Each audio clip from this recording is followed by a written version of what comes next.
எங்கள் மதுரை மண்டலம் மற்றும் திருநெல்வேலி மண்டல நிர்வாகிகள்லாம் வந்திருக்காங்க. அவங்களோட இன்னைக்கு தேர்தல் பற்றிய ஆலோசனை கூட்டம். அதற்காக தான் மதுரைக்கு வந்திருக்கேன். நாளைக்கு உங்களெல்லாம் ஃப்ரீயாக சந்திக்கலாம்னு நினச்சேன். பரவாயில்ல, வந்துட்டீங்க. நான் உங்கள் கேள்விகளுக்கு பதில் சொல்ல தயாராக இருக்கிறேன்.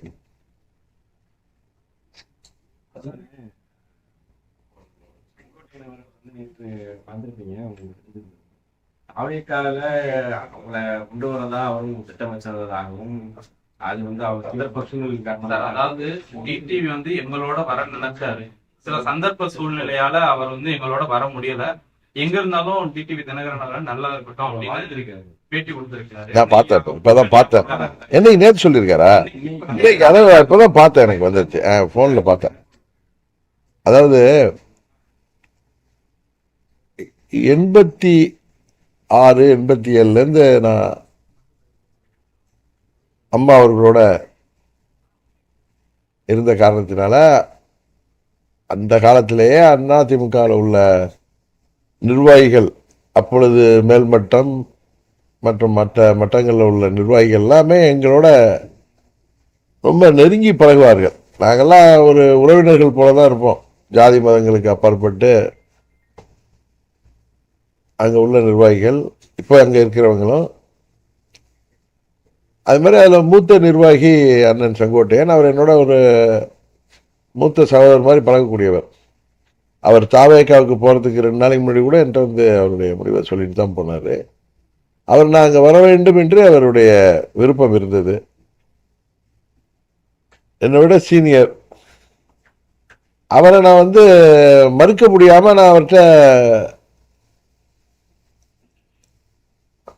தயக்கமாக இருப்பேன். அதாவது வரலன்னு சொல்லாமல் அவரை எனக்கு மறுக்க, பார்த்துக்கோண்ணேன்னு சொல்லுவேன். அவர் நம்பினார், நான் சேராக வந்துடுவேங்கிறத அவர் உறுதியாக இருந்தார். ஈவன் நான் டெல்லிக்கு போயிட்டு வந்தப்போ கூட பத்திரிகையாளர்கள்ட்டெல்லாம் கூட நான் சொல்லலை. ஆனால் அவர்கிட்ட நான் நான் அடிக்கடி நாங்கள் 2 பேரும் சந்திப்போம். அவர் அங்கே போனதுக்கு அப்புறமும் பல முறை என்னோட சந்திப்பார். நட்பாக வருவோம், நட்பாக பேசிகிட்டு இருப்போம். அப்போ அரசியல் பேசுகிறப்ப நான் டெல்லிக்கு போயிருந்தேண்ணே, உண்மைதான். உங்களை கேட்டாங்க முக்கியமானவங்க, ஏன் செங்கோட்டையன் அங்கே போயிட்டாரு, அவரை கூப்பிடுங்க, மறுபடியும் உங்கள் கூட இருக்கிறவர் தானே, உங்களோட க்ளோஸ் ஃப்ரெண்டு தானே, கூப்பிடுங்க, ஏன் அவசரப்பட்டு போனார், இல்லை நான் பேசுகிறேங்கன்னு சொன்னேன். அந்த தகவலை நீங்கள் வாங்கன்னு கூப்பிட முடியாதுல்ல அவரை. இந்த தகவலை முக்கியமான தலைவர் உங்களை கேட்டாங்க, அது சரி வராதுங்க எனக்கு அப்படின்னு சொன்னார். அவர் பேசியிருந்தோம். நான் வருவேன்னு நம்பினார். நான் அவரை மறுக்கலை. அதாங்க, அதனால சொல்கிறேன், சூழ்நிலையெல்லாம் ஒன்றும் இல்லை. நம்ம 21 அவர் அங்கே இருந்தப்பே நான் இதே முடிவு எடுத்து தான் அன்றைக்கே மாண்புமிகு அமித்ஷா அவர்களோடு பேசி அது முடியாமல் போனது. அப்போயும் நான் இதே முடிவை தான் சொல்லியிருந்தேன், தேர்தலில் நான் நிற்க போகிறது இல்லைன்னு. நான் இருக்கும் உங்களுக்கு இப்போ என்ன யார் நிற்கக்கூடாது, அழுத்தம் அதெல்லாம் ஒன்றும் கிடையாது. நீங்கள் சோசியல் மீடியாலேயும் ஊடகத்துலேயும் எதுவும் பரபரப்பாக செய்தி வேணும்னு தினகரன்ட்ட என்னிட்ட யாரும் அழுத்தமும் கொடுக்க முடியாது, என்ன யாரும் டிக்டேட் பண்ணவும் முடியாது. உங்களுக்கு தெரியும், நானும் அப்போ எடுத்த முடிவு தான் 21 இதே நான் சொல்லியிருந்தேன். ஏன்னா நம்ம போகிறப்ப அரசியலுங்கிறது நிறைய சதி நிறைந்த ஒரு துறை. அது இதில் தேவையில்லாத ஆட்சி அதிகாரம்லாம் வர்றப்ப தேவையில்லாதவர்கள், தேவையில்லாத சகுனிகள், கூடிகள்லாம் நிறைய இருப்பாங்க. இதெல்லாம் அவாய்ட் பண்ணணும். ஒரு ஹெல்த்தி ரிலேஷன்ஷிப் வேணும். ஒரு ஆட்சி அமைகிறப்ப அது நல்லா ஹெல்த்தியாக இருக்கணும். அப்படிங்கிற ஒரு இதில் நான் தான் ஓப்பனாக சொல்லணும், ஒரே உரையில் 2 கத்தி இருக்கக்கூடாது. அதனால் நான் தான் போட்டியிடலைங்கிற முடிவெடுத்தேன். அது நான் தான் அறிவித்தேன். நான் கேட்டப்போ கூட நான் ஒன்றும் சொல்லாமல் இருந்து இந்த முடிவெடுக்கலன்னு சொல்லிட்டு போகலாம். நான் யதார்த்தத்தை உண்மையை சொன்னேன். இதை யாரும் நீங்கள் நிற்கக்கூடாதுன்னு சொன்னாங்க, நிற்க வேணான்னு சொன்னாங்கன்னு சொல்கிறதெல்லாம் அது அவங்க ஆசைக்கு போகிறது. அப்படி இன்றைக்கி நான் நினச்சா கூட நாளைக்கு போய் நிற்க முடியும். இன்றைக்கு நான் மதுரையில் உட்காந்து நீங்கள்லாம் சொல்கிறீங்க, எங்கள் கட்சிக்காரங்கெல்லாம் சொல்கிறாங்கன்னு நான் நிற்கணும்னு போட்டின்னு நினச்சேன். அது மாற்றிக்கிறதுல என்ன இருக்குது? அது மாற்றிக்கூட முடிவெடுத்து அது என்ன சட்டமா? அது மாதிரிலாம் இல்லை. எதுக்காக சொல்கிறேன்னா, அவருக்கு இது மாதிரி கண்டிஷன்ஸு அப்படிலாம் எந்த கண்டிஷன் எதுவும் கிடையாது. நாங்கள் கூட்டணிக்கு வரணும், அம்மாவுடைய ஆட்சி அமைக்கிறதுக்கு வரணுங்கிறதுக்கான நட்பு ரீதியான அணுகுமுறை தான் எங்களை அணுகினார்கள். அதுக்கு நான் போனப்பயே முக்கியமான தலைவர்கள் கூப்பிட்டு நான் 2-3 ரூம் போனேன்.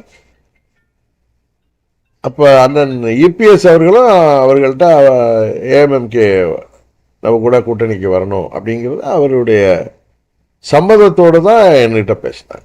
இல்ல அவரு நீங்க அதை உங்களுக்கு ஏதாவது ஒன்று ஈடு கிடைக்குதான்னு பார்ப்பீங்க, இடுக்கு கிடைக்குதான்னு. அண்ணன் தான் டெல்லிக்கு பலமுறை போனார். பலமுறை போய் மத்திய உள்துறை அமைச்சரே போய் சந்தித்துலாம் வந்து அவரே சொல்லியிருக்காரு. கரெக்டா? அவருக்கு அழுத்தம் இருந்தால் எப்படி போயிருப்பார் தாவேக்கா? என்னங்க, அவருக்கு அழுத்தம் இல்லைல்ல, அவருக்கு இல்லாத எங்களுக்கு மட்டும் இப்படி எடுக்க முடியும்? அது எல்லாம் 1000 சொல்லலாம். அவர் சூழ்நிலைன்னு சொல்றது நான் வந்து நீங்க சூழ்நிலையை நீங்க இன்டர்பிரேட் பண்றீங்க. கரெக்டு தானே?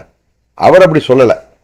அவர் டெல்லி வந்து எல்லாரும் எங்கிட்ட பேசிட்டு தானே இருக்காங்க, அவர்கிட்டையும் பேசிட்டு தானே இருந்தாங்க. நான் என்ன சொன்னேன்ப்பா, நீங்க இந்த கேள்வி கேட்கறது முடிய அண்ணனை நான் பார்த்தப்ப, டெல்லி போயிட்டு வந்து பார்த்தப்ப, நான் 2-3 முறை போனேன். இந்த மாலை முரசு டிவியில் வந்த சமயங்களில் இந்த மாதிரி வந்திருக்கேன்னு கேட்டார். ஆமாங்க நான் போயிட்டு வந்தேன்.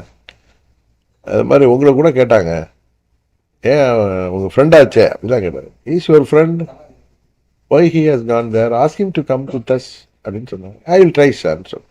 அதான் நடந்துச்சு. அதான் நான் அவர்கிட்ட சொன்னேன். அவர் சிரிச்சு, நான் எப்படிங்க வர முடியும், என்ன ரொம்ப இன்சல்ட் பண்ணிட்டாங்க அதிமுகவில் அப்படின்னா. ஓகே, அதோட விட்டேன். அதோட சூழ்நிலைங்கிறது நான் அம்மாவுடைய ஆட்சி அமையணும், அம்மாவுடைய கூட்டணியில் செல்வதை தவிர வேற முடிவு நான் எடுக்க முடியாது. ஏன்னா நம்மளாம் அரசியலுக்காக அம்மாட்ட வரல. அம்மாவால் அரசியலுக்கு வந்தவன் நான். தீரன் சின்னமலை சிலைக்கு மாலை போட்டு அங்கே நிற்கிறப்ப அன்றைக்கு அண்ணன், அதுக்கு முன்னாடி ஓபிஎஸ் அவர்கள் ஸ்டாலின் அவர்கள் வீட்டில் போய் துக்கம் விசாரிச்சுட்டு வந்தப்ப அவர் பேட்டி கொடுத்ததை வச்சு பல கேள்விகள் வந்துச்சு. அப்போ நான் அப்பயே சொன்னேன், நான்லாம் மற்றவங்க எப்படியோ, அப்போ ஒரு பெரிய லிஸ்டே வாசிச்சு ஆர்மியிலேருந்து ஆரம்பித்து சேகர்பாபு வரை. நானும் அண்ணன் ஓபிஎஸ்ஸோ போக முடியாது. ஏன்னா அந்த கட்சியில் வந்து நான் 3 முறை முதலமைச்சராக இருந்தவர் எப்படி போவார்? அது மாதிரி என்னை பற்றி அது மனசில் இருந்தால் எடுத்துருங்க, அழைச்சிருங்கன்னு சொன்னேன். நான் அந்த பேட்டியை நீங்கள் ரிவைஸ் பண்ணிப்பார். நானாக இழுத்து சொன்னேன், நான் அம்மாவால் அரசியலுக்கு வந்தவன்னு சொல்லிட்டேன். அதனால் தனித்து நின்றாலும் நிற்பேனே தவிர வேறு இடங்களுக்கு செல்வது என் மனசாட்சிக்கு ஒத்துக்காது. ஐயப்பன் வந்து எனக்கு நல்ல நண்பருங்க. அவர் ஓபிஎஸ் கூட தான் இருக்காரு. நேற்று என்ன அங்கே பார்க்க வந்தார். அவருக்கு வேற ஏதோ வேலை இருந்ததுன்னு போயிட்டாரு. திரும்பவும் இன்றைக்கு பார்க்க வருவதாக சொல்லியிருக்காரு. பட் அவர் வந்து அரசியல் ரீதியாக வரல. எனக்கு நல்ல நண்பர், என்கிட்ட பேசுவார். நாங்கள்லாம் 2000 நான் பேரவை செயலாளர் இருந்தப்ப, அப்பொழுது தங்கத்தமிழ்ச்சல் மாணவனுக்கு மதுரை புறநகர் மாவட்ட மாணவர் செயலாளராக அவரை நியமனம் செய்தார்கள் அம்மா. அப்போலேருந்து எனக்கு நல்ல நண்பர் அவர். என்ன நட்பு ரீதியாக அவர் ஏடிவிக்கிலேருந்து போய் பார்ப்பார், நிறைய முறை பார்ப்பார். ஏன் எங்கள் உசிலம்பட்டியில் எங்கள் அமமுக தொகுதி கூட்டம் நடந்தப்போ கூட எங்களோட வந்து கலந்துக்கிட்டாரு. இதை கூட வரேன்னு சொல்லியிருக்காரு. இப்ப நீங்க திருப்பியும் ஓரளவு முன்னாடிட்டீங்க, அதெல்லாம் அவரை திருப்பி உங்க கூப்பிடுறதுக்கான வாய்ப்புகள் இருக்கா அங்க இருந்து? நான் தான் கூப்பிட்டேன்னு சொன்னேன். நான் தான் முக்கியமான தலைவர்கள் என்கிட்ட பேசிட்டப்ப சொன்னாங்க. நான் இல்லைங்க அது சரி வராது எனக்கு, நாங்கள் சாதாரண பேசினோம். அவரை வாங்கன்னு அழுத்தம். ஏன்னா என்னோட ரொம்ப சீனியருங்க. அவர்கிட்ட நம்ம மரியாதையை பழகிறவர்கிட்ட போய் நீங்கள் வாங்கன்னு நம்ம இந்த மாதிரி கூப்பிட்டாங்கிறத தகவலை சொன்னேன். அவர் அதுக்கு என்ன ரியாக்ட் பண்ணது நான் விட்டுட்டேன். அவ்வளோ அதுமாதிரி நான் வரணும். அவரை வந்து தவிர்ப்பதற்கு நான் ரொம்ப தர்ம சங்கடப்படுவேன். எப்பயுமே நம்மளோட சீனியராக நம்ம கூட 30 வருஷம் பழகிறவங்க, அவர் மேலே எனக்கு நிறைய மரியாதை உண்டு. அம்மாவுடைய தீவிர விசுவாசி அவர். அதனால் பார்த்துக்கலான்னு சொன்னேன். அவர் வந்து நான் திரும்ப இந்த கூட்டணிக்கு போக மாட்டேன்னு நம்பிட்டு இருந்தார். அது எப்படி அவர் தானே முடிவு எடுக்கணும். நீங்கள் போய் வாங்க கூப்பிடுறது நான் அவர்கிட்ட சொல்லிட்டேன். அது தகவலை சொன்னேன்னு டெல்லியிலேருந்து கூப்பிட்றாங்க முக்கியமான தலைவர் வந்து என்கிட்ட பேசிட்டு இருப்பேன். ஏன் செங்கோட்டையன் உங்கள் ஃப்ரெண்டு தானே, அவர் ஏன் போய் தாவேக்காக போனாங்க, திருப்பி கூப்பிடுங்க நம்ம கூட வர சொல்லுங்கன்னு சொன்னார். அந்த தகவலே நான் அவர்கிட்ட சொன்னேன். நான் அதனால தான் டெல்லிக்கு போனதை சொன்னேன் அவர்கிட்ட. அவர் வந்து நான் இல்லைங்க நான் இங்கே வந்துட்டாங்க இன்னும் வரல அப்படின்னா. வருத்தளிக்குதுங்க. எனக்கு தனிப்பட்ட முறையில் எல்லாம் எனக்கு நிறைய நண்பர்கள். நாங்கள்லாம் எல்லாரோடையும் ஒன்றுக்கு ஒன்று பழகிறவங்க. அங்கே இருக்கிறப்ப நாங்கள் அம்மாவுக்கு அருகில் இருந்ததுனால எல்லாரையும் அம்மா அவர்களுடைய இன்ஸ்ட்ரக்ஷன் படி நான் எல்லாரோடையும் நடுநிலையாக இருந்து பழகுவேன். ஏன்னா எனக்கு விருப்பம் இருந்தால் அது கட்சியையும் தலைமையையும் பாதிக்கும். அதனால் நான் ரொம்ப நியூட்ரலாக தான் இருப்பேன். எல்லாரும் எனக்கு வேண்டியவர்கள் தான். வருத்தம் அளிக்கிறது அவங்களுடைய முடிவு, அது அவர்களுடைய சூழ்நிலை. அதை போய் நம்ம என்னுடைய பழைய நண்பர்கள் சரி எங்கே இருந்தாலும் வாழ்க்கைன்னு வாழ்த்திட்டு போகிறது தவிர ஒரு வழி இல்லை. நாங்கள் ஓபிஎஸும் கையாளலைன்னு சொல்ல முடியாது. ஓபிஎஸும் ப்ரெஷர் பண்ண நானே ஓபிஎஸ் எனக்கு நிறைய நண்பர் தான். அதுக்காக சொல்லலாம். இப்போ செங்கோட்டையன்னா எனக்கு ரொம்ப நெருங்கிய நண்பர் தான். இது மாதிரி சொன்னாங்க அப்படின்னு ஒரு மூத்த நிர்வாகிகிட்டலாம் போய் நீங்கள் வாங்க அப்படின்னு சொல்லி சொல்லாமல் அது நம்ம சொல்கிறதா அதுக்கு தானே சொல்கிறேன்னு புரிஞ்சுக்குவாங்க. வைத்திலிங்கெல்லாம் என்கிட்ட ரொம்ப தொடர்பில் தான் இருப்பார். அவர் நான் வந்து இந்த கூட்டணிக்கு போக மாட்டேன்னு நினச்சாரு. நான் போக மாட்டேன். யாருக்கு? அவர் நான் போக மாட்டேன்னு நம்பினார் அவர். பட் என்னால் திமுகவோடலாம் போக முடியாது. ப்ளீஸ் தப்பா எடுக்காதீங்க. நேற்று கூட அழைப்பு கொடுத்தேன் உங்கள் மூலம் வந்து அதிகாரப்பூர்வமாக நான் அழைப்பீங்களான்னு. நான் நட்பு ரீதியாக தாங்க எதையும் செய்ய முடியும். எனக்கு அந்த அதிகாரம் யார்கிட்டையும் நட்பு ரீதியாக தான் பழங்க. என்னோட நட்பு தான் ஃபர்ஸ்ட்டு. அவர் வரணும்னு விருப்பப்படுறேன். அதை நான் பலமுறை சொல்லிட்டேனே. அது அவர் தானே முடிவு எடுக்கணும். ஏன்னா அவருக்கு நெருடல்கள் இருக்கு. ஏன்னா அவருக்கு டிஸ்பியூட் இருக்கு, லீகல் டிஸ்பியூட்டு. அதனால அவங்க தான் அதை எனக்கு அதை அன்பா அழைக்க தான் முடியுமே தவிர அவர் தான் அம்மாவுடைய ஆட்சி வர்றதுக்கு அண்ணன் ஓபிஎஸ் எங்கள் கூட இருக்கணுங்கிறது எனது தனிப்பட்ட விருப்பம். அது அவர் தானே முடிவு எடுக்கணும். அதிமுகன்றது ஒரு பலமான கட்சி. நீங்க அண்ணன் தம்பி சண்டே மீண்டும் சார் யாரோ நபர்கள் போறதுனால வந்து ஒரு கட்சி அந்த ஏரியாவில் அவரை சேர்ந்தவர்கள் இந்த மாதிரி போகலாம். சில பேர் கேண்டிடேச்சர் உள்ளது போகலாம். தேர்தலில் அது எப்படி வருதுன்னு பார்ப்போம். அதனால அப்படியே எந்த ஒரு தனிநபரை நம்பி எந்த கட்சியும் இருக்காது. அவர்கள் வந்து இருந்து அந்த கட்சியை பலப்படுத்துறது உண்டு. அவங்க போனால் அந்த இடத்துக்கு வேற யாரும் வந்துட போகிறாங்க. சில காலம் வேணால் பிடிக்கும். சில பேர் 20 வருஷம் ஒரு ஏரியாவில் கட்சியை வழிநடத்திட்டு அவங்க போகிறப்போ அவங்க கூட கொஞ்சம் பேர் போவாங்க. அந்த இடத்துல அடுத்த நபர்கள் உருவாவாங்க. அது காலப்போக்கில் அது வந்து ஆட்டோமேட்டிக்காக சரியாகும். அதுக்காக ஒரு கட்சிங்கிறது எல்லாத்தையும் தாண்டினது. இப்போ கூட தான் எங்கள் தென்மண்டலத்தில் என்னுடைய நெருங்கிய நண்பராக இருந்த ராஜா அவர்கள் தனக்கு இங்கே வாய்ப்பு கிடைக்காது அப்படிங்கிறதுல போயிட்டார். 8 ஆண்டுகள் நம்ம எதை எடுத்து போராடணுமோ அவங்க வந்து அவரோட சேர்ந்தது எனக்கு பிடிக்கும். அப்படி கிடையாது. நான் ஏற்கனவே ஏப்ரல் மாதமே அதிமுக எங்கள் கூட்டணிக்கு வந்துச்சு. 4 மாதம் அங்கே தானே இருந்தோம். நான் செப்டம்பர் மாதம் தானே வெளியே வந்தேன். அப்போல்லாம் அது மாதிரிலாம் சொன்னதில்லை. இவங்க வந்துட்டாங்க வெளியேறணும்னு சொல்லியிருக்கலாம். எனக்கு நல்ல நண்பர் அவரோட பேசுகிறேன் சொல்லலாம். யாரும் ஒருத்தர் சொல்லியிருக்கீங்களா? அவங்க வந்து அவங்க ஏற்றுக்கிட்டாங்க. என்ன சொன்னாங்க? அவங்க வந்து நம்மளை கூப்பிடல, மீட்டிங் கூப்பிடல, நம்ம கட்சி பேரை சொல்லலைங்கிற ஆதங்க தான் பட்டாங்களே தவிர யாருமே நம்ம இவங்களை எடுத்து தான் போகிறோம்னா அவங்க திரும்பி வந்துட்டாங்க. அவர் கடம்பூர் மாணிக்க ராஜா உட்பட யாருமே இவங்க வந்ததை ஏற்றுக்கக்கூடாதுன்னு என்கிட்ட சொன்னவங்க யாருமே கிடையாது. எவ்வளோ சீனியர்ஸ்லாம் இருக்காங்க, யாரும் சொன்னது. அது வந்து இயற்கையான எங்கள் அண்ணன் தம்பியாக ஒரே குடும்பத்தை சேர்ந்தவங்க தானே. எங்களுக்குள்ளார சண்டை வந்து பிரிஞ்சோம். இன்றைக்கு நாங்கள் எல்லாம் மீண்டும் ஒன்றாகிறதுல ஒன்று இன்றைக்கி கூட நிர்வாகிகளாக சொன்னாங்களா ஆட்டோமேட்டிக்காக எல்லாம் சரியாயிட்டோம் சொன்னீங்க. நிர்வாகிகள்லாம் கூப்பிட்டு நான் பேசணும்ல, அதெல்லாம் ஆட்டோமேட்டிக்காக ஜெல் ஆகிட்டோம். எல்லாம் ஜெல்ல. இப்போ அதானே கூப்பிட்டு பேசுகிறேன். அதான் சார், இல்லை சார், நீங்கள் என்னதான் பேசினாலும் இது நாங்கள்லாம் ஒரே குடும்பம், அம்மாவுடைய குடும்பம். கட்சிங்கிறது குடும்பம் தானே. இல்லை ஜாதி மதத்துக்கெல்லாம் அப்பாற்பட்டு எங்களுக்குள்ளார ஒரு இணைப்பு இருக்கும். அதில் இதை நீங்கள் சொல்கிற மாதிரி எனக்கு ஒரு தீங்கு நடந்தப்போ எனக்காக எல்லாம் வந்து போராடினாங்க. அதில் பல பேர் பாதிக்கப்பட்டது எல்லாம் உண்மைதான். அதே நேரத்தில் எல்லார் மனசுலையும் நம்மளாம் ஒன்றாகணுங்கிற எண்ணமும் பொதுமக்கள் எங்களுக்கு நீங்கள் சொல்கிறீங்களா அழுத்தம் ப்ரெஷர்லாம் பொதுமக்கள் மத்தியெலாம் இருக்குப்பா. நீங்களாம் ஒன்றாப்பா ஜெயிக்க முடியும்னு எங்களை பார்க்குறவங்களே சொல்லுவாங்க. எல்லாம் ஒன்றாயிடுங்கப்பா அப்படிம்பாங்க.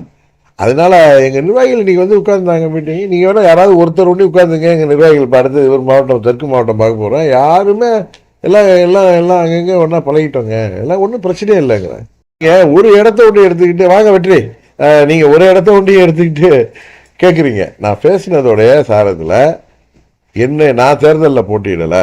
என்னை சேர்ந்தவர்கள் எனக்காக 8 வருடம் என்னோடு பயணித்தவர்கள் பல கஷ்ட நஷ்டங்களில் ஆட்சி அதிகாரம்லாம் இருந்தப்போ அதை விட்டெல்லாம் வந்து அது அம்மாவுடைய கட்சியை விட்டுட்டு அம்மாவுடைய தொண்டர்கள் வெளியே வந்து என்னோட இப்போ டேவிடோ சகோதரியோ இல்லை நம்ம வேறோ இது மாதிரி உட்காந்துருக்காங்க. எல்லாருமே முருகன் வந்திருக்காரு, மாவட்டத்தில் பழைய நிர்வாகி, எல்லாருமே பழைய நிர்வாகிகள். எல்லாரும் விட்டுட்டு வந்தாங்க. எனக்கு அளிக்கப்பட்ட தீங்கு எதிர்த்து வந்தாங்க. அவங்களெல்லாம் வந்து அதில் தகுதியானவர்கள், அவர்களை வேட்பாளர்களாக நின்று அவர்கள் சட்டமன்ற உறுப்பினர்களாக ஆக்க வேண்டும். அவர்களுக்கு வாய்ப்பு கிடைத்தால், நான் சொல்றதை நீங்க வந்து அப்படியே கட் பண்ணி பேசுறீங்க. எனது ஆசைன்னு தான் சொன்னேன். கரெக்டா? ஆசைன்னா நான் ஆசைப்படுறேங்க. இங்கே ஒரு வீடு இந்த ஹோட்டல் மாதிரி பக்கத்தில் ஒரு ஹோட்டல் கட்டுன்னு ஆசைப்பட்டா அது மாதிரி எனது விருப்பம். அதுக்காக கூட்டணியில் போய் ஒரு என்ன சொல்றது எந்த கண்டிஷன் கிடையாது. It's not a condition. விருப்பம். வாய்ப்பு கிடைத்தால் எங்களுக்கு அவங்களும் எங்கள் சகோதரர்கள் தானே, கொடுக்க வாய்ப்பு இருக்குல்ல. வாய்ப்பு கொடுக்கணும். ஏன் வாய்ப்பு இருக்காதுன்னு நினைக்கிறீங்க?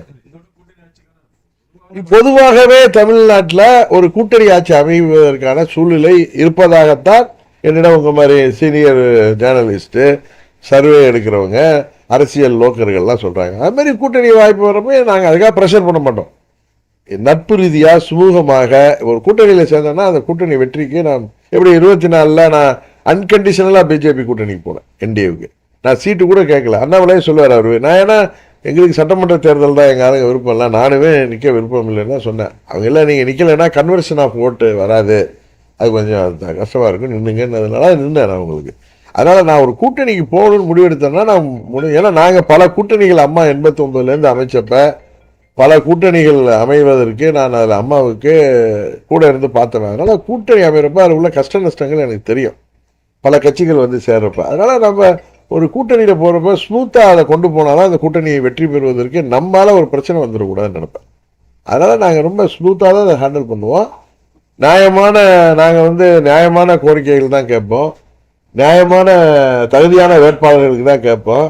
நாங்கள் ரொம்ப ரீசனபிளாக தான் இருப்போங்கிறது அவங்களுக்கும் தெரியும், எல்லாருக்கும், அதிமுகவுக்கும் தெரியும், பிஜேபிக்கும் தெரியும். அதை நாங்கள் கேட்பது வந்து நியாயமாக இருக்கும்ங்கிறப்ப அதை அவங்க வந்து தட்ட மாட்டாங்க. இன்னொன்று, வாய்ப்பு என்னுடைய விருப்பம், வாய்ப்பு இருந்தால்தான். It's not a condition. கரெக்டாக சொன்னார். அது it's not a condition, it is my wish, அவ்வளோதான்.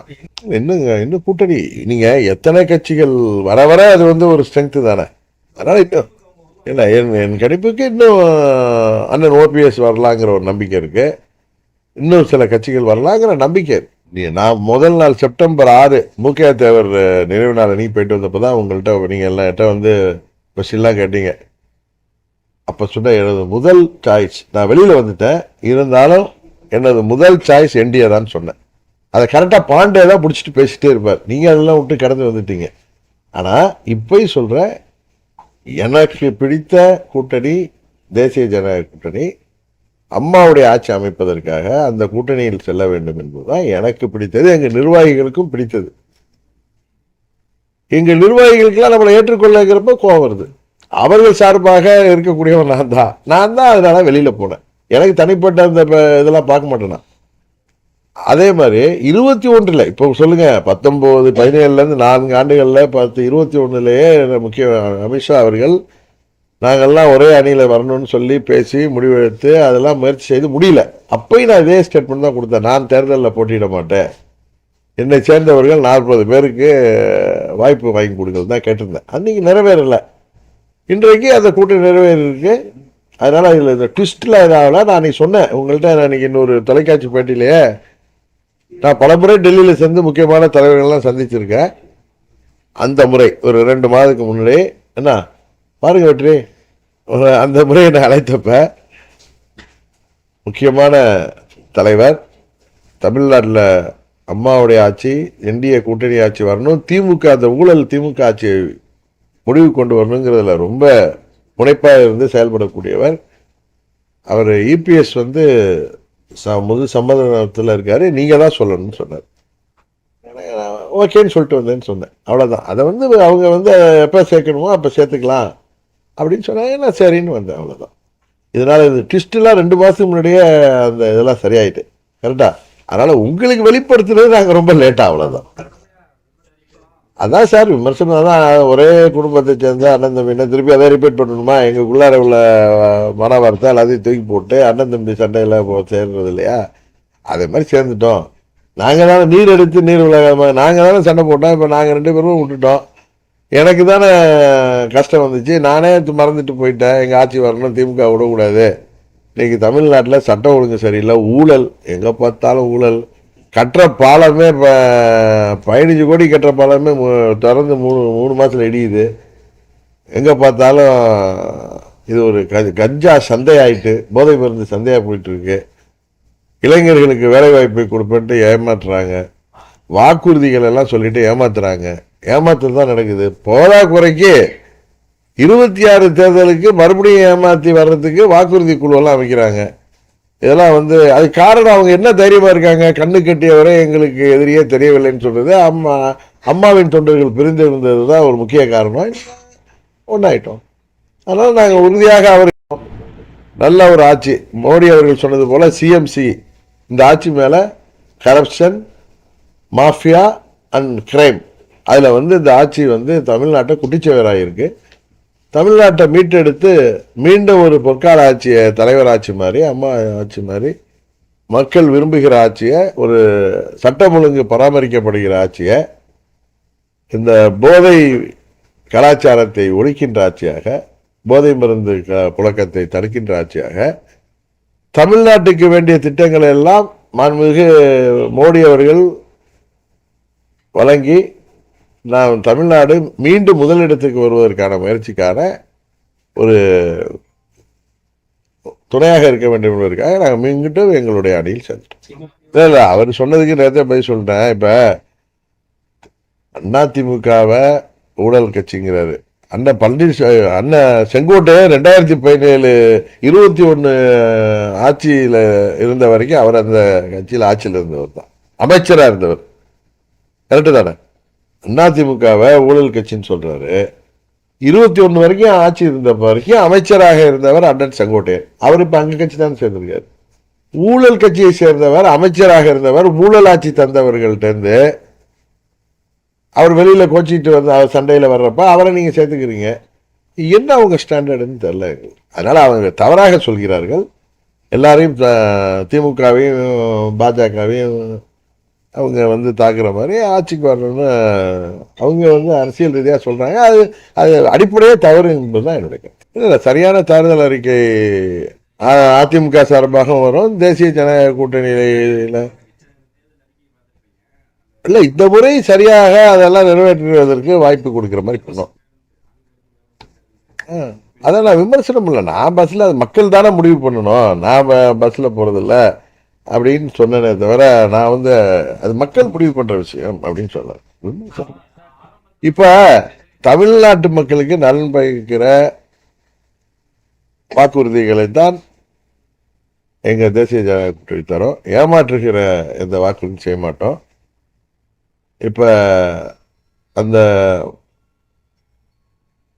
பிற்படுத்தப்பட்ட இடஒதுக்கீடுல கூட மத்திய அரசாங்கம் சாதிவாரி கணக்கெடுப்புக்கு எடுப்பதற்கு அறிவிப்பு கொடுத்துட்டாங்க. அதை நாங்கள் வந்த பிறகு தமிழ்நாடு அரசாங்கம் சார்பாக செய்கிறப்ப மைக்ரோ லெவலில் சாதிவாரி கணக்கெடுப்பு எடுக்கிறப்ப அது வந்து எல்லா சமுதாயத்திற்கும், அந்த பிற்படுத்த எல்லாருக்கும் அவங்களுடைய மக்கள் தொகை அடிப்படையில் நியாயமான முறையில் பிரித்து சாதிவாரி கணக்கெடுத்து உள்ஒதுக்கீடு நடக்கிறப்ப யாரும் எந்த வித பிரச்சனையும் வராது. அது காரணமே இப்ப என் நல்ல நண்பர் தான், அவர் பழைய நண்பர் தான். இல்லை எனக்கு நல்ல நண்பர் இல்லை, அப்படி இல்லை, என்னுடைய நண்பர் அவர் எனக்கு 2007 தெரியும். அதுக்கு முன்னாடி 99 தெரியும். அதனால நண்பர்கள் தான், நான் எல்லாத்தையும் ஃப்ரெண்டாக தான் இருப்பேன். இப்போ இவரை கூட கரெக்டாக பண்ணி பேசுவேன். அது நான் வந்து ஒன்று நாங்கள் தலைவர் அவங்க அப்படிலாம் நான் எப்பயுமே நண்பர்களாக தான் இருப்பேன் எல்லாரோடையும்.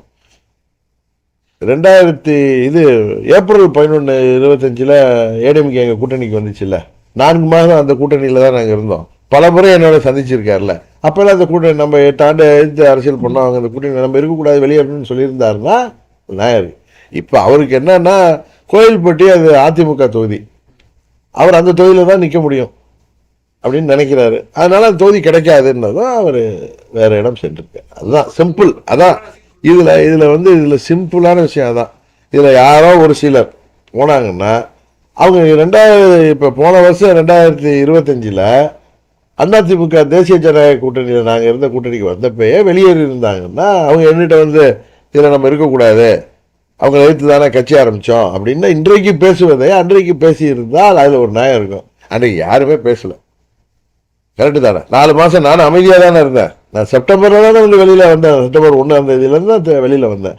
அதனால இவர்கள் சொல்வது யாரோ ஒரு சிலருக்கு வந்து சொந்த காரணம் இருக்கும், அங்கே உள்ள லோக்கல் நிர்வாகிகள்கிட்ட உள்ள பகையாக இருக்கும், பகமையாக இருக்கும். இது கட்சி ரீதியாக அமமுக மீண்டும் அதிமுக கூட்டணியில் போனதில் யாருக்கும் எந்தவித கருத்து வேறுபாடும், 2வது கருத்து இருக்கிறதுக்கு வாய்ப்பே இல்லை. ஒரு தொகுதியில் அந்த பகுதியில் அரசியல் பண்ணுறப்போ அவங்களோட இருந்த அந்த பகமை வேணால் காரணமாக இருக்கும். அதனால் எல்லாருக்கும் இப்போ வடக்கு மாவட்டத்தில் உள்ள முக்கியமான நிர்வாகிகள் வந்து நாங்கள் ஆட்டோமேட்டிக்காக எல்லாம் செல்லாயிட்டோம். தமிழ்நாடு ஃபுல்லாக எங்கள் நிர்வாகிகளும் அதிமுக நிர்வாகிகளும் நாங்கள் வரணும்னு அவங்க ரொம்ப காத்துட்டு இருந்தது உங்களுக்கு தெரியும். பொதுமக்களும் நாங்கள்லாம் ஒன்றா சேரணும், ஒரே அணியில் போகணும், நாங்கள்லாம் ஒன்று சேர்ந்தா ஜெயிக்க முடியும்னு எங்கள்கிட்டே சொல்லுவாங்க. அதன் அடிப்படையில் நாங்கள் சேர்ந்துருக்கோம். அதனால் அதில் ஒன்றும் பிரச்சனையோ எங்களுடைய நிர்வாகிகளுக்குள்ள ஒற்றுமையோ எல்லாமே இயற்கையாக ஏற்பட்டு விட்டது. ஏற்கனவே அவர்களும் எதிர்பார்ப்பில் இருந்தாங்க. அடுத்தது எங்களது வாக்கு வங்கியும் சிந்தாமல் சிதறாமல் எங்களுக்கு வந்து சேரும். அதுக்காக நாங்கள் தமிழ்நாடு முழுவதும் அம்மா மக்கள் முன்னேற்ற கழகத்தை அனைத்து நிலை நிர்வாகிகளும் தொண்டர்களும் உறுதியாக உழைப்பாங்க. அவங்களுக்குள்ள டிஸ்பியூட் இருக்குல்ல, டிஸ்பியூட், லீகல் டிஸ்பியூட்னா சும்மா நம்ம பேச்சுவார்த்தை சண்டை இல்லை. அவர் கிளைம் இருக்கு, கிளைமோடு அவர் எப்படி போய் சேர முடியுங்கிறது அவருக்கே ஒரு தர்ம சங்கடம் இருக்குல்ல. அதான் அந்த டிஸ்பியூட். அதை வந்து இன்னும் பேசவே ஆரம்பிக்கல சார். நீங்கள் தான் தொலைக்காட்சியில் எதை போட்டிருக்கீங்க, இன்னும் ஆரம்பிக்கவே இல்லை. அதெல்லாம் நீங்களாம் எதை வேணாலும் சொல்கிறீங்க, நானும் சிரிச்சுக்கிறது. எனக்கு பொதுவாக சார் நான் வந்து இதை கொடுங்க அது கொடுங்க எனக்கு கேட்குற சுவாபம் கிடையாது. நான் கேட்க வர்றது கேட்க போகிறது உங்கள்கிட்ட சொல்கிறேன். என்னை சேர்ந்த 8 வருடம் பயணித்த தகுதியான வேட்பாளர்களுக்கு ரீசனபிளாக நான் கேட்பேன். அதுக்காக 100 தொகுதி கொடுங்கன்னு கேட்குற கட்சி இல்லை. நான் நீங்கள் ரீசனாக கேட்பேன், அவங்களுக்கு அது நிச்சயம் தெரியும் நாங்கள் ரீசனபிளாக இருப்போம். ஆனால் சுமூகமாக முடிஞ்சிடும், யாரும் நினைக்கிற மாதிரி எதுவும் நடக்காது. தேர்தலில் அம்மாவுடைய ஆட்சி அமைப்பதற்கு எல்லோரும் விட்டு கொடுத்து அதிமுகவும் நாங்களும் அண்ணன் தம்பிகள் தான். இடையில பிரிஞ்சிருந்தால் இணைஞ்சிட்டோம். அதனால் ஒற்றுமையாக இருந்து என்டிஏ கூட்டணி வெற்றி பெறுவதற்கு நாங்கள் உறுதுணையாக.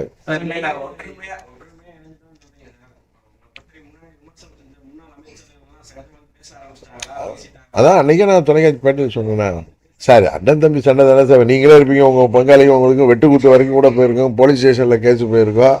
அதுக்கப்புறம் ஒன்றா ஒரு பிரச்சனையில் ஒன்றா இருப்பேன், இல்லை ஒன்றா தானே இருப்பேன், எல்லாம் பேசுறதே மறந்து போயிடும். எங்களுக்கு நான் இருக்காது. அன்னைக்கு கூட நான் பல முன்னாள் அமைச்சர்களாக அங்கே மதுராந்தகம் பிரதமர் வந்த மீட்டிங் போயிருந்தோம். முன்னாடி இவங்கெல்லாம் கூட இருந்தாங்க, என்னோட டேவிட் இருந்தார். நாங்கள் ஒரு 7 பேர் அங்கே மேடைக்கு போகிறவங்க போய் உட்காந்துருந்தப்போ அவங்களும் அங்கே வந்திருந்தாங்க. மேடையில் வர்றவங்க எங்களோட சகஜமாக தானே பேசினோம். சார் நீங்க என்டிஏல சேர்ந்தப்ப சசிகலா ஒரு பெரிய அறிக்கை ஒன்று போட்டிருந்தாங்க. அதுல வந்து பெயரை குறிப்பிடாம சுயநலத்துக்காக இன்னைக்கு வந்து சேர்ந்துருக்காங்க அப்படின்னா கூட ஒரு கடுமையா இந்த பேரை குறிப்பு இல்லைல்ல, அப்புறம் நீங்கள் எதுக்கு இன்டர்பிரேட் பண்ணுறீங்க? பேரை குறிப்பிட்டாங்கன்னா அன்றைக்கு பதில் சொல்கிறேன். அதுதான் என்னன்னு எனக்கு தெரில சார். அவங்க என்னைக்கு அறிக்கை கொடுத்தாங்கன்னு எனக்கு தெரில. நீங்கள் என்ன ஆசைப்படுறீங்கன்னு எனக்கு தெரியல. அவங்க என்ன தான் திட்டிருந்தா கூட எங்கள் சித்தி தானே பரவாயில்ல விட்டு போக விடுது.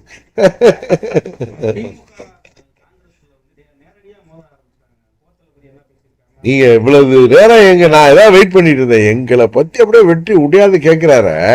இந்த ஆட்சியில் எவ்வளோ கேவலமான ஆட்சி, மக்கள் விரோத ஆட்சியாக இருக்குது. ஒரே எங்கே பார்த்தாலும் கொலை கொள்ளை. அன்னைக்கு கூட தொலைக்காட்சியில் பார்க்குறோம், நம்ம ராதாபுரம் பக்கத்தில் 10 குவாரி, 1 2 இல்லை 10 இல்லீகல் மைனிங் நடக்குது, கனிம வள கொள்ளை நடக்குது. அதை தட்டி கேட்ட அதிகாரிகள் கொல்லப்படுகிறார்கள். அதை தட்டி கேட்ட காவல்துறை முன்னாள் அதிகாரி கொலை செய்யப்படுகிறாரு. இன்றைக்கு தமிழ்நாட்டில் நடக்கிற அனைத்து சமூக விரோத செயல்களுக்கும் பின்னணியில் திமுக இருக்குங்கிறது கண்கூடாக தெரிகிறது. காவல்துறைக்கே இன்றைக்கு புதுசாக இன்னொரு டிபார்ட்மெண்ட் போட்டு காவலர்களை, போலீஸ் டிபார்ட்மெண்ட்டை பாதுகாக்க இன்னொரு ஏதாவது சென்ட்ரல் கவர்மெண்ட்லேருந்து என்எஸ்சி மாதிரி ஒரு டீம் போடணுமா என்னன்னே தெரியல. எங்கு ஊழல். நெடுஞ்சாலைத்துறையில் 30% மேலே கமிஷன் வாங்கப்படுவதாக புகார்கள். அதே மாதிரி வந்து பணி கொடுப்பதற்காக பல கோடி ரூபாய் ஊழல். டிரான்ஸ்ஃபர்லேயே 365 கோடி ஊழல். இதான் வெளியில் வந்திருக்கு. இது மாதிரி மின்சாரத்துறையில் ஊழல், எல்லா ஊழலும் இப்போ வெளியில் வரப்போகுது. அன்னைக்கு அண்ணன் ஏபிஎஸ் போய் 4.5 லட்சம் கோடி ஊழல் நடந்திருப்பதற்கான ஆதாரங்களை போய் கவர்னர்கிட்ட கொடுக்குறார். கவர்னர் அவர் என்ன சொல்கிறார், இங்கே வந்து தமிழ்நாட்டில் சென்னை ஒரு கொலை நகரமாக மாறிவிட்டது. கவர்னர் பதவி தேவையா இல்லைங்கிறது வேற. ஆனால் தமிழ்நாட்டில் இன்றைக்கு நடக்கிற இந்த அகம்பாவம் பிடித்த ஆட்சியில் இப்படி ஒரு மூக்கராங்கயிறு பதவி இருக்கிறது தான் தமிழ்நாட்டுக்கு இன்றைய தேவைக்கு நல்லதுங்கிறது தான் என்னுடைய கருத்து. இன்னொன்று, கண்ணு கேட்டிய வரை எங்களுக்கு இது எதிரிகள் இல்லைன்னு பேசுகிறாங்கன்னா, நாங்கள்லாம் பிரிந்து கிடந்ததுனால இன்றைக்கெல்லாம் ஒன்றாயிட்டோம். தேர்தலில் பார்த்துக்குவோம். முதலமைச்சர்னா தமிழ்நாடு இன்றைக்கு எல்லா துறைகளிலும் பின்னடைந்திருக்கு. ஏற்கனவே 4வது இடத்துல இருந்து 6வது இடத்துக்கு வந்திருக்கு. இன்றைக்கு வாக்குறுதிகளை தான் நிறைவேற்றவில்லை. எல்லாமே உண்மை தானே. ஏதோ ஓட்டுக்கு 1000 2000 கொடுத்து ஏழை எளிய மக்களை விலைக்கு வாங்கிலாம் நினைக்கிறாங்க. அதெல்லாம் நடக்காது. அதையெல்லாம் தாண்டி இந்த முறை அவர்கள் வீட்டுக்கு அனுப்பப்படுவார்கள். தன் மகனுக்கு உதயநிதி ஸ்டாலினுக்கு எப்படியாவது முடிசூட்டி விட வேண்டும் அப்படின்னு அவர் நினைக்கிறாரு. உறுதியாக அது நடக்க போவதில்லை. அதுதான் உண்மை.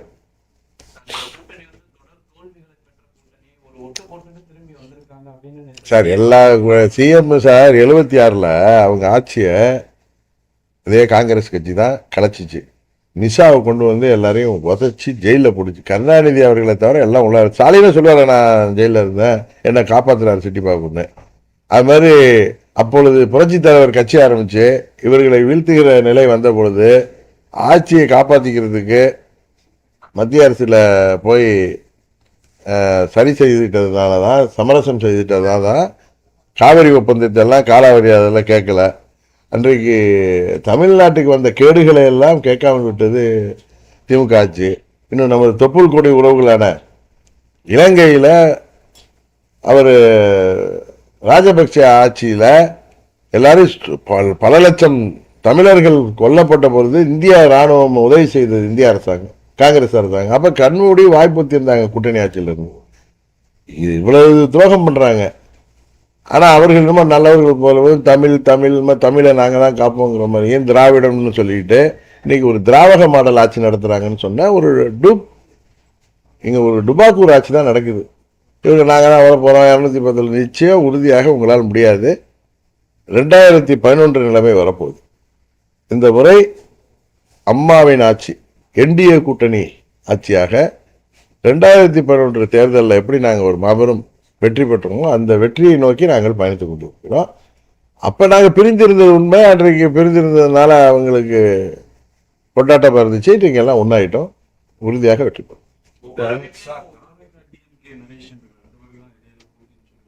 சொன்னேன், அதான் வரேன். இல்லை நான் என்ன சொன்னேன், தாவேகா தலைமையில் பலமான கூட்டணி அமைந்தால் அது திமுகவுக்கு சரியான போட்டியாக இருக்குன்னு. அவங்க தலைமையில் கூட்டணி அமைந்ததாகவே பலமான கூட்டணியில் அமைஞ்ச மாதிரியே தெரியல. என்டிஏ வர்சஸ் டிஎம்கே தான்.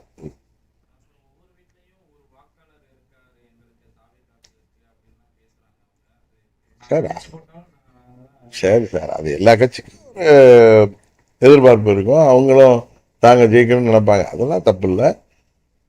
இன்னும் 2 மாதம் பொறுங்க. மே மாதத்தில் நமக்கு தெரிஞ்சிட போகுது. இதை போய் உட்காந்து நம்ம 2 பேரும் திண்ணையில் உட்காந்து பேசுகிற மாதிரி பேசிகிட்டு இருக்க வேணாம்.